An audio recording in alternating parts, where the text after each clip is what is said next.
Hello, welcome to బండి let's talk. ఈరోజు దాదాపు 4-5 రోజుల నుంచి, దాదాపు 10 రోజుల నుంచి ఆర్జీవీ ఎపిసోడ్ నడుస్తూ ఉంది ఆంధ్రప్రదేశ్లో. దాదాపు ట్విట్టర్ యూజ్ చేస్తున్నప్పటి నుంచి, నేను వచ్చేసి జూలై నుంచి ట్విట్టర్ యూజ్ చేస్తున్నాను. జూలై నుంచి ట్విట్టర్ యూజ్ చేస్తున్నప్పటి నుంచి చెప్తూనే ఉన్నాను. అప్పుడు జూలై, ఆగస్టు ఆ టైంలో కూడా ఏదైతే న్యూ గవర్నమెంట్ ఫామ్ అయినప్పటి నుంచి, ఏదైతే రీసెంట్గా ఈ సెప్టెంబర్లో ఏవైతే ఈ సోషల్ మీడియా యాక్టివిస్టుల మీద కేసులు పెట్టేసి అరెస్ట్ చేసి వాళ్ళని అన్లాఫుల్గా అరెస్ట్ చేసేసి వాళ్ళని చిత్ర హింసలకు గురి చేస్తున్నటువంటి టీడీపీ గవర్నమెంట్, దాదాపు టీడీపీ పార్టీకి సంబంధించినటువంటి క్యాడర్ కూడా వాళ్ళు వచ్చేసి రాంగోపాల్ వర్మని అరెస్ట్ చేయాలి, రాంగోపాల్ వర్మ మీద కేసులు పెట్టాలని చెప్పేసి దాదాపు 3-4 నెలల నుంచి ట్రై చేస్తూ ఉండేటువంటి.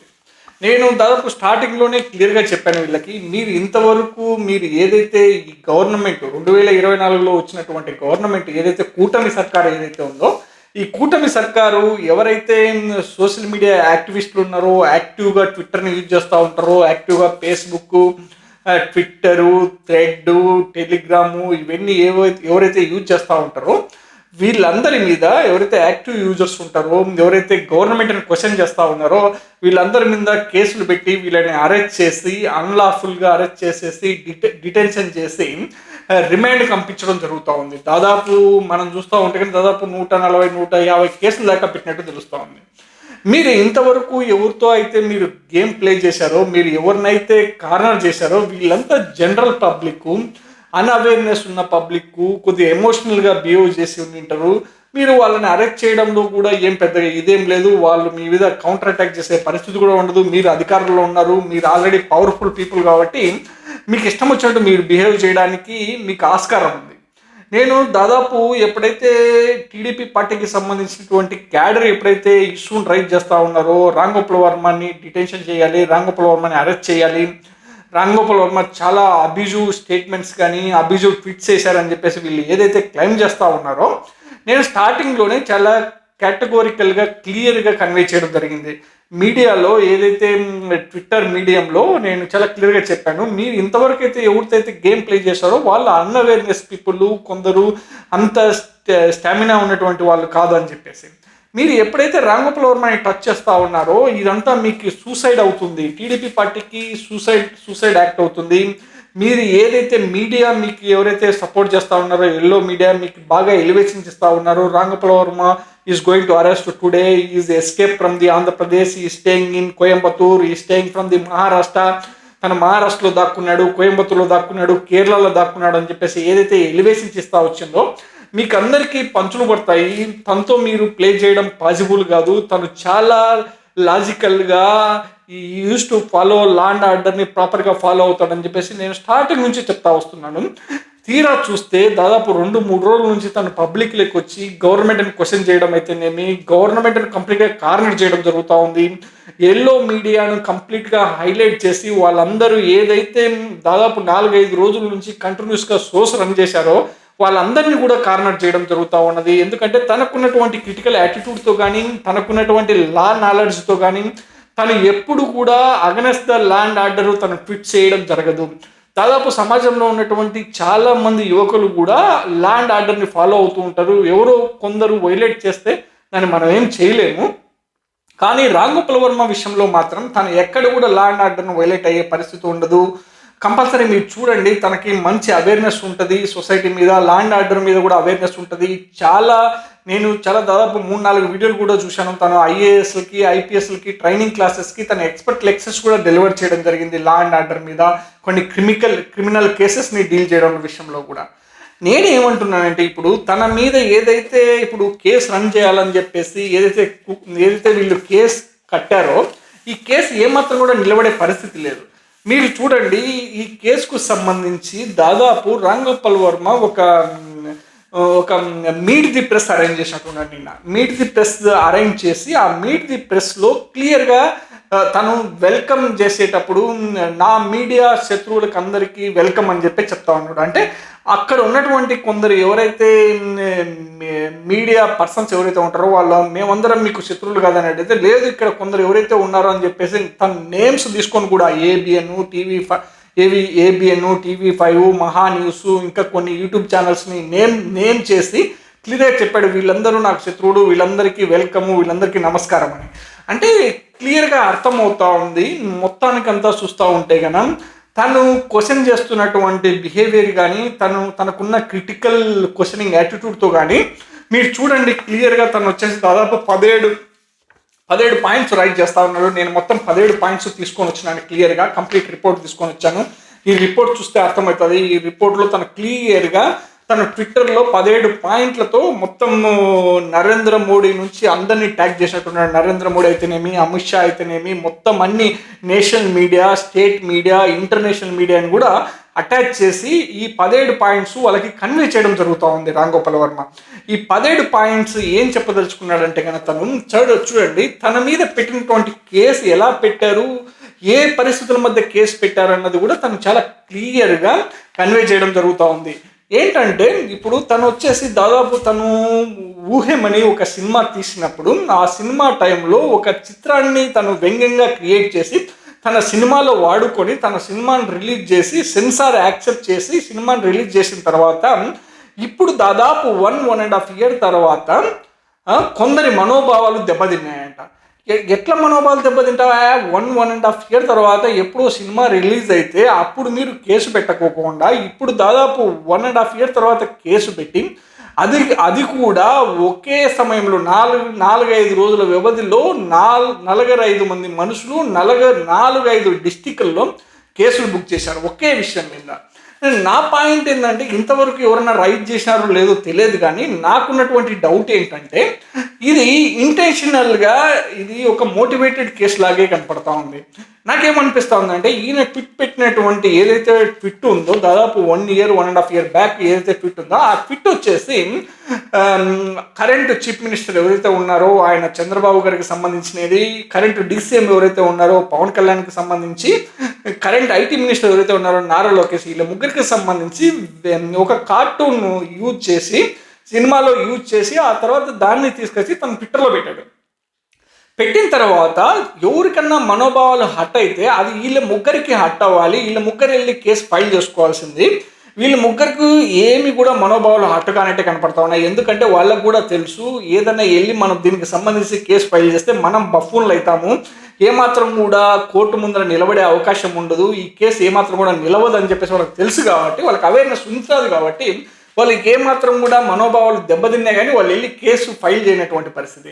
ఎవరైతే కేసు ఫైల్ చేశారో ఈ కేసు ఫైల్ చేసినటువంటి వ్యక్తులు ఎవరైతే నలుగురు ఉన్నారో ఈ నలుగురికి సంబంధించిన డేటా రామ్ గోపాల్ వర్మకి ఇష్యూ చేసినట్టున్నారు ఆంధ్ర పోలీసులు.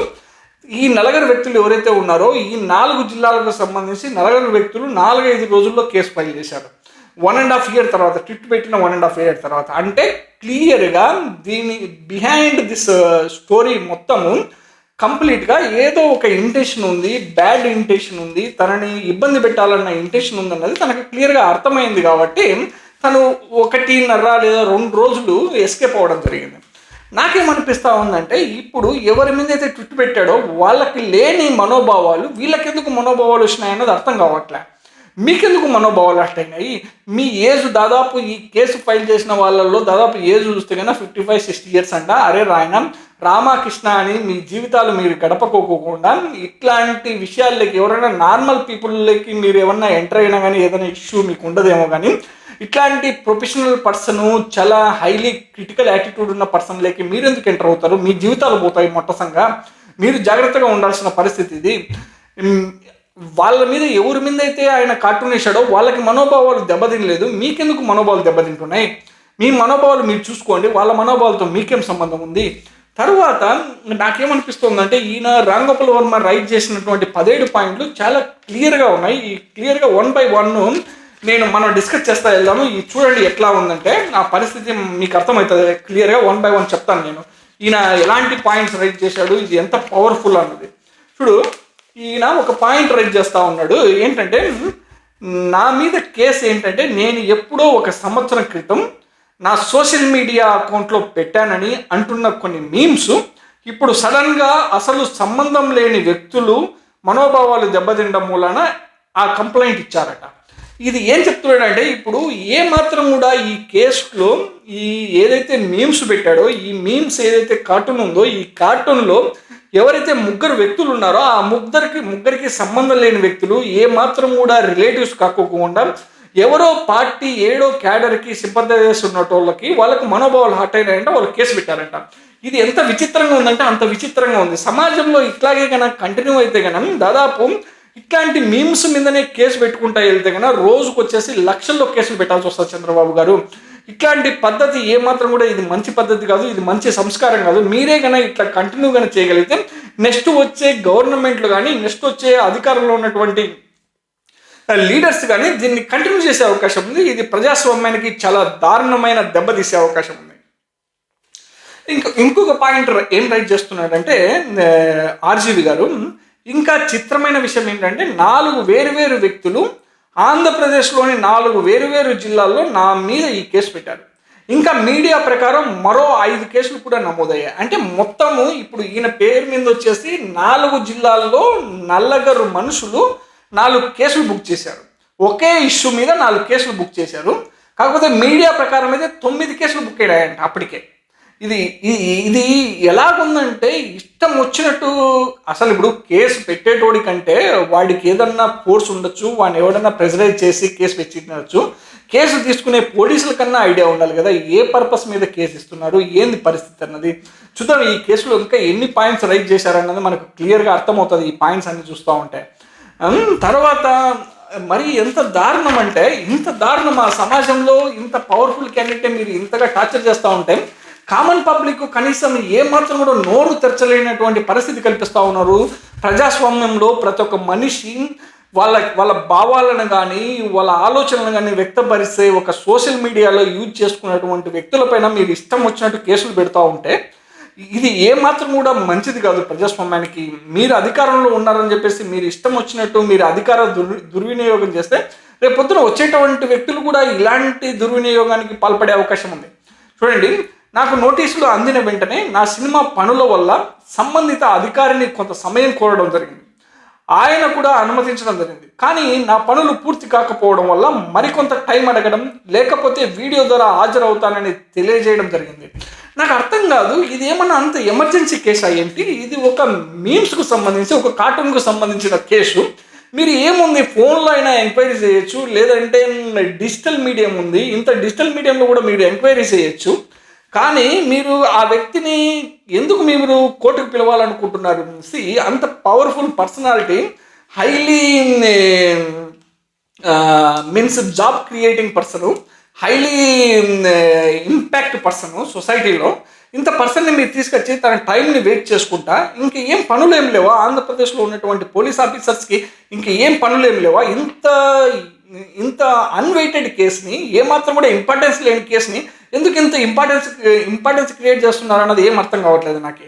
అదే టైంలో నా మీద అన్ని వేరు ప్రాంతాల్లో కేసులు నమోదు అవ్వడం వెనుక ఏదో కుట్ర ఉందని కూడా నాకు నా వాళ్ళకు అనుమానం కలిగింది. దీంట్లో ఏమాత్రం కూడా డౌట్ లేదు. తనకు అనుమానం వస్తుంది ఆబ్వియస్గా. ఒకే రోజు 4 రోజుల్లో 4 కేసులు ఒకే కాంటెంట్ మీద 4 కేసులు బుక్ అయినాయండి. 4 కేసులు బుక్ చేశారంటే, 4 కేసులు ఫైల్ చేశారంటేనే అర్థమవుతుంది something is happening behind the story అని. ఇది ఎవరికైనా అర్థమవుతుంది. ఇంత అవులేగా చేస్తూ ఉంటే ఎట్లా చంద్రబాబు గారు? ఇది ఏమాత్రం కూడా మంచిది కాదు. పొంగ ఇప్పుడు నేను సోషల్ మీడియాలో చాలా యాక్టివ్గా ఉంటాను. దాదాపు ఇప్పుడు రాంగోపాల్ వర్మ రోజుకి 10-15 ట్వీట్లు వేస్తూ ఉంటాడు. రోజుకి సంవత్సరానికి దాదాపు 3,000 నుంచి 4,000 ట్వీట్లు వేస్తారు.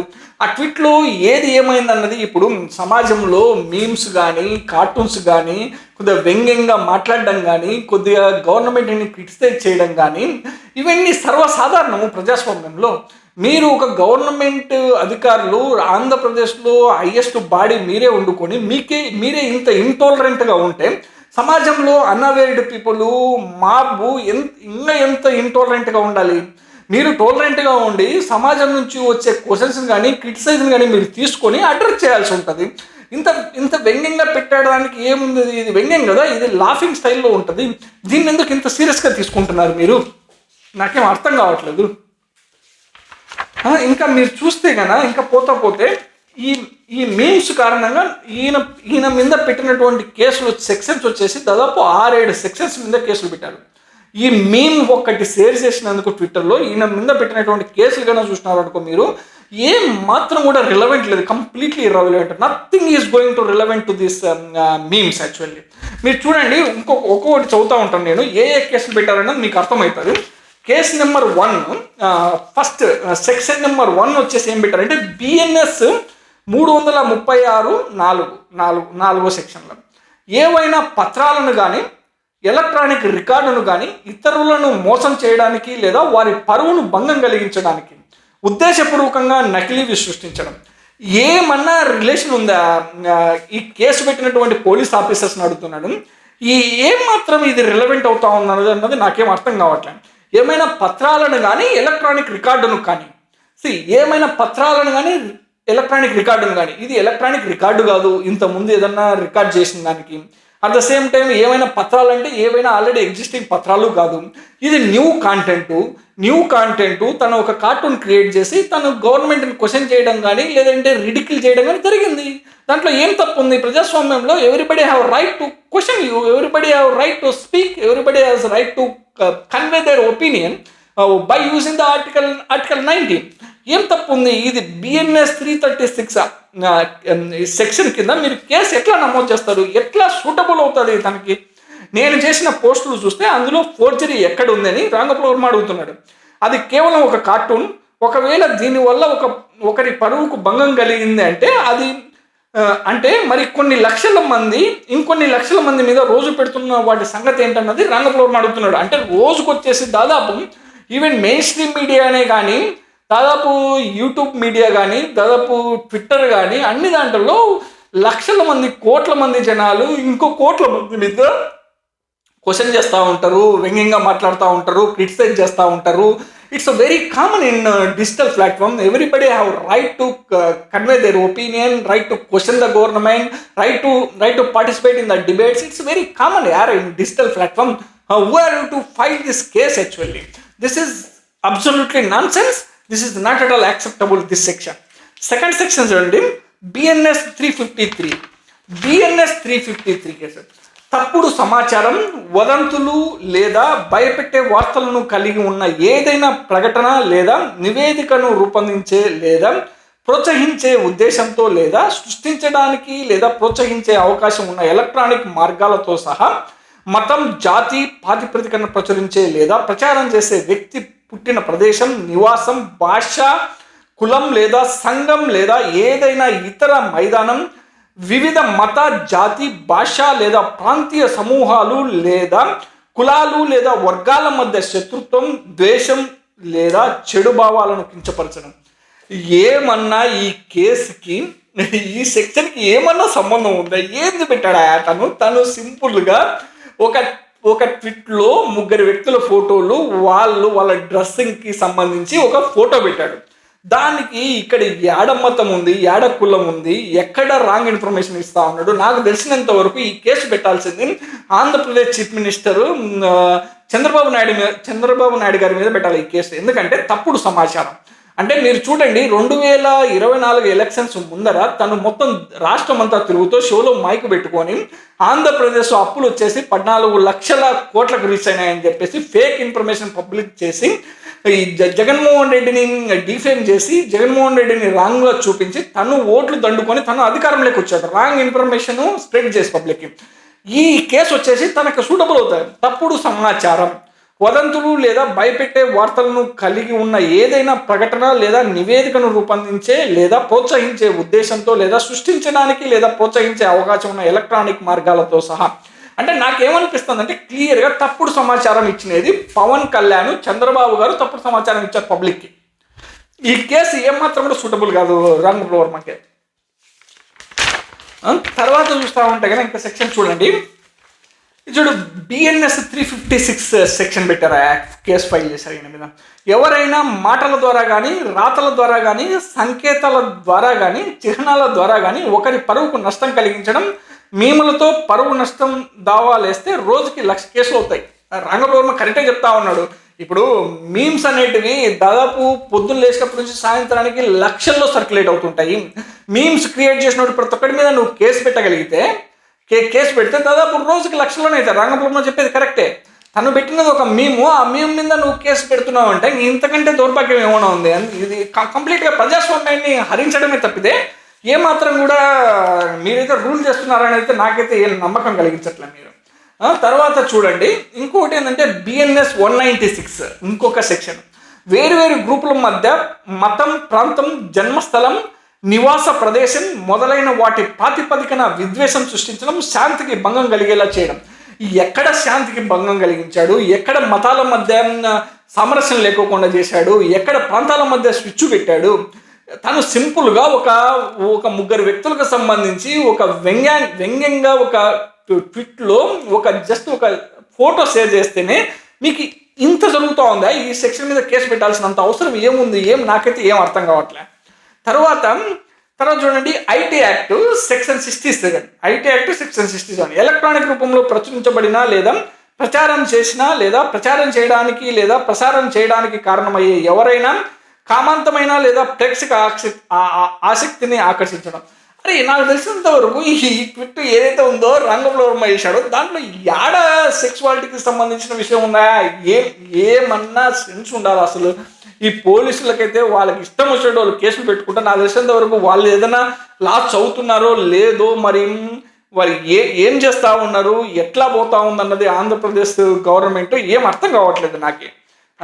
తర్వాత చూస్తే గన ఇక్కడ క్లియర్గా కన్వే చేస్తూ ఉన్నాడు రామ్ గోపాల్ వర్మ. మీరు చూడండి, ఆర్టికల్ 19 ఎంత క్లియర్గా ఎక్స్ప్లెయిన్ చేస్తున్నాడంటే మీరు చూడండి, అక్కడ అర్థమవుతుంది. ఆర్టికల్ 19(1)(a) ప్రకారం న్యాయబద్ధమైనది. దీని ప్రకారం ప్రతి వ్యక్తి తన అభిప్రాయాలను, ఆలోచనలను స్వేచ్ఛగా తెలియజేయవచ్చు. ఇది కేవలం మాటల ద్వారా మాత్రమే కాదు, రాతల ద్వారా, చిత్రాల ద్వారా, సినిమాల ద్వారా, పోస్టర్ల ద్వారా కూడా అవ్వవచ్చు. నేను ఏం చెప్తున్నానంటే చూడండి, ఆర్టికల్ 19 ఫండమెంటల్ రైట్ ఏదైతే ఉందో as per the constitution of India by BR Ambedkar has provided this right to the every citizen of Andhra Pradesh. Every citizen of country have right to speak, right to express their opinions, whatever the way they want. That is the point. It's clear. See, they are not attacking you physically. They are conveying their opinion, their way of thinking, their way of conveying things. That is their way actually. You cannot control their way of speaking, way of conveying the things. ఇంత క్లియర్గా ఇక్కడ చూడండి, social media అకౌంట్లో post చేయబడింది అని చెప్పబడుతున్న విషయం భారత రాజ్యాంగం ఆర్టికల్ 19(1)(a) ప్రకారం న్యాయబద్ధమైనది. అంటే న్యాయానికి ఇట్స్ లా అండ్ ఆర్డర్ కింద వస్తూ ఉంది. I have every right to convey, I have every right to speak, I have every right to tweet in social media అని చెప్పేసి రాంగోపాల్ వర్మ ఇంత క్లియర్గా చెప్తా ఉన్నప్పుడు మీకు ఎందుకు ఏ పరంగా మీరు కేసు బుక్ చేయడం జరుగుతూ ఉంది? ప్రతి ప్రజాస్వామ్య సమాజంలో మూల స్తంభం వాక్ స్వాతంత్రం. వాక్ స్వాతంత్రం అంటే మాట్లాడే హక్కు ఉండాలి. సమాజంలో ఉన్నటువంటి ప్రతి ఒక్క వ్యక్తి మాట్లాడే హక్కు ఉంటుంది. తను మాట్లాడుతాడు, తన ఒపీనియన్ చెప్తాడు. కొందరికి ఎక్కువ హార్ట్ అయిన వాళ్ళు కొందరు అగ్రెసివ్గా చెప్తారు, కొందరు నార్మల్ టోన్లో చెప్తారు, కొందరు మరీ లో టోన్లో చెప్తారు. It's depending upon their mindset, their feeling. You cannot decide how to speak and how not to speak. చూడండి, దాని ప్రథమ లక్షణం ప్రతి ప్రజాస్వామ్య సమాజంలో మూలస్తంభం వాక్ స్వాతంత్రం. దాని ప్రథమ లక్షణం ఒక వ్యక్తి తన దగ్గరున్న సమాచారాన్ని ఓపెన్గా మాట్లాడగలగడం, అదేవిధంగా ఇతరుల నుండి ఏ విధంగానైనా వచ్చే వాటిని స్వీకరించడం. ఈ పాయింట్ గురించి నేను ఎక్కువ మాట్లాడదాం అనుకుంటున్నాను. ప్రజాస్వామ్యంలో వాక్ స్వాతంత్రం ఉంటుంది. నువ్వు ఎట్లా అయితే మాట్లాడుతున్నావో నీ మీద కూడా వేరే వాళ్ళు మాట్లాడినప్పుడు కూడా అట్లాగే నువ్వు స్వాగతించాలి. నువ్వు స్వాగతించినప్పుడు మాత్రమే నువ్వు మాట్లాడడానికి కూడా అవతల స్వాగతించడానికి పాసిబుల్ అవుతాడు. మీరు ఈ దేశంలో ఉన్నటువంటి ఏ మనిషి అయినా రామ్ గోపాల్ వర్మ మీద మీ ఇష్టం వచ్చినట్టు మాట్లాడుకోండి, తనకి ఎలాంటి సంబంధం ఉండదు. ఎందుకంటే you have every right to convey, you have every right to criticise, you have every right to scold him, but you should not attack him physically. You should not damage his properties. You should not damage his body. That is the rights provided by B.R. Ambedkar for this nation. అది తను క్లియర్గా చెప్తా ఉన్నాడు. అంతేగాని ఇప్పుడు మాట్లాడము, ఇప్పుడు నువ్వు మాట్లాడొద్దు, నువ్వు మాట్లాడేది తప్పు, నువ్వు మాట్లాడేది రైట్ అని చెప్పేసి నువ్వెవరు జడ్జ్ చేయడానికి? ప్రతి ప్రజాస్వామ్య సమాజంలో మూల స్తంభం వాక్ స్వాతంత్రం. దాని ప్రథమ లక్షణం ఒక వ్యక్తి తన దగ్గరున్న సమాచారాన్ని ఓపెన్గా మాట్లాడగలగడం, అదేవిధంగా ఇతరుల నుండి ఏ విధంగానైనా వచ్చే వాటిని స్వీకరించడం. ఇది స్వేచ్ఛ యొక్క ప్రధాన హక్కు. ఆ హక్కును నిర్మూలించడం లేదా హద్దులు నిర్ణయించడం అనేది ప్రజాస్వామ్యానికి ఈ వ్యతిరేకంగా భావిస్తూ ఉన్నాడు రామ్ గోపాల్ వర్మ. ఇది కరెక్ట్గా నేను కూడా దీన్ని యాక్సెప్ట్ చేస్తూ ఉన్నాను. సమాజంలో ఎవరైనా ఏ వ్యక్తిపైనైనా తన ఒపీనియన్ చెప్పచ్చు, తన భావం చెప్పచ్చు, తన ఫీలింగ్ కూడా చెప్పచ్చు. తను కొద్దిగా ఎక్స్టెంట్గా వెళ్ళి క్రిటిసైజ్ కూడా చేయొచ్చు. క్రిటిసైజ్ చేసినంత మాత్రాన తనని అరెస్ట్ చేసి తన వాయిస్ను నొక్కేసి తనని కేసు బుక్ చేసి లోపల పడేయాలనుకోవడం ఇంతకంటే మూర్ఖత్వం ఇంకొకటి ఏది కూడా ఉండదు. ఇప్పుడు క్రిటిసైజ్ చేసినంత మాత్రాన కేసు బుక్ చేస్తే ఈ దేశంలో నాకు తెలిసినంత వరకు రోజుకు వచ్చేసి లక్షల్లో కేసులు బుక్ చేయాలి. ఉన్న కేసులు చూడరా నాయన, మర్డర్ చేసినటువంటి, కిల్ చేసినటువంటి, రేపులు చేసినటువంటి, హ్యూమన్ ట్రాఫికింగ్ చేసినటువంటి ఇట్లాంటి కేసుల్ని పరిష్కరించండి రా నాయన అంటే పరిష్కరించుకోకుండా ఇంత పొద్దు లేని పనికిమాలిన కేసులని చేతికి తీసుకొని ఇంత రాద్ధాంతం చేస్తూ ఉన్నారు. 32,000 మంది మహిళలు మిస్ అయినారని చెప్పేసి ఆంధ్రప్రదేశ్ రాష్ట్ర ఉప ముఖ్యమంత్రి ఎవరైతే పవన్ కళ్యాణ్ ఉన్నారో పబ్లిక్ ప్లాట్ఫామ్ మీద స్వయంగా 32,000 మంది మహిళలు మిస్ అయినారని చెప్పేసి ఆయన ఆరోపించడం జరిగింది. ఇప్పుడు తన అధికారంలోకి వచ్చి ఈ 32,000 మంది మహిళలు ఎక్కడ పోయినారో చెప్పట్లే. తర్వాత దాదాపు అధికారంలోకి వచ్చినటువంటి 6 నెలల కాలంలో దాదాపు 200 మందిని స్వయాన పొట్టన పెట్టుకొని దాదాపు మర్డర్లు చేసి కాళ్ళు నరికి చేతులు నరికి ఇంత దారుణంగా మీరు రాక్షస కాండ చేస్తూ ఉంటే దానికి సంబంధించినటువంటి కేసులు ఎంత ప్రోగ్రెస్ అయింది, దాని స్టేటస్ ఏందన్నది చెప్పుకోకుండా ఈ పొద్దువాని పనికిమాలిన కేసులు ఎత్తుకొని మీరు బుధానికి ఎత్తుకొని తిరుగుతూ ఉన్నట్టు కనపడతా ఉంది. ఇంకోటి చూడండి, ఈ మీమ్స్ అనే భావ ప్రకటన, ఈ మీమ్స్ ఏదైతే కార్టూన్స్ ఉన్నాయో అనే భావ ప్రకటన ప్రస్తుత సమాజంలో తమ ఆలోచనలను, భావాలను, ఉద్దేశాలను, శైలిని, ప్రవర్తనలు వ్యక్తపరిచే ఎఫెక్టివ్ సాధకం. అంటే ఈ ఎవరైతే ఉంటారో ఇప్పుడు మీమ్స్ అనేది కానీ, కార్టూన్స్ కానీ, వ్యంగ్యంగా మాట్లాడడం కానీ, క్రిటిసైజ్ చేయడం కానీ, చాలా ప్రొఫెషనల్గా అటాక్ చేయడం కానీ, గవర్నమెంట్ని క్వశ్చన్ చేయడం కానీ, కార్నర్ చేయడం కానీ, ఇవన్నీ ఇప్పుడున్నటువంటి డిజిటల్ ప్రపంచంలో ఇదొక సాధకంగా జనాలు వాడుతూ ఉంటారని చెప్పేసి రామ్ గోపాల్ వర్మ రైట్ చేస్తూ ఉన్నాడు. విస్తృతంగా వ్యాపిస్తూ పరిణామం చెందే లక్షణం వల్ల ఈ మీమ్స్ డిజిటల్ కల్చర్లో ముఖ్య భాగమైంది. మీమ్స్ అనేవి ఇమేజు, వీడియో లేదా వాక్యము ఎక్సెట్రా రూపంలో ఉండే ఆశ్చర్యభరితమైన మెసేజ్ మాత్రమే. ఇది ఆశ్చర్యభరితమైన మెసేజ్ మాత్రమే అని చెప్పేసి చాలా క్లియర్గా చెప్తా ఉన్నాడు. ఈ మొత్తం 17 పాయింట్స్ మీరు కానీ ఎవరైతే చూసినారనుకో మీకు అర్థమవుతుంది. ఈ కేసులో ఏమాత్రం కూడా స్ట్రాంగ్ లేదు, ఇంపాక్ట్ లేదు. జస్ట్ పెట్టినటువంటి కేసులన్నీ కూడా ఏమాత్రం కూడా రిలవెంట్ అయ్యే అవకాశం లేదన్నది నా అభిప్రాయం కూడా. నేను కూడా రామ్ గోపాల్ వర్మతో ఏకీభవిస్తాను ఈ స్టేట్మెంట్ల మీద, ఈ మొత్తం 17 పాయింట్ల మీద. చూద్దాం ఇంకా ఎలా జరుగుతూ ఉంది. ఈ సమాజం దాదాపు ఇప్పటికే 6 నెలలు కావస్తూ ఉంది. ఈ 6 నెలల కాలంలో ఆంధ్రప్రదేశ్ గవర్నమెంటు సాధారణ ప్రజానికానికి ఏమాత్రం కూడా న్యాయం చేయలేదన్నది నా అభిప్రాయమే కాదు, సమాజంలో ఉన్నటువంటి చాలా మంది జనాల అభిప్రాయం కూడా ఇదే అన్నది నాకు అనిపిస్తూ ఉన్నది. చూద్దాం ఇంకా పోయే కొద్దీ ఈ గవర్నమెంట్ ఎలా సాగుతుంది, ఏంది కథ అన్నది అప్కమింగ్ వీడియోస్లో మనం చూస్తూ ఉన్నాం. Thanks for watching so far. Have a nice day.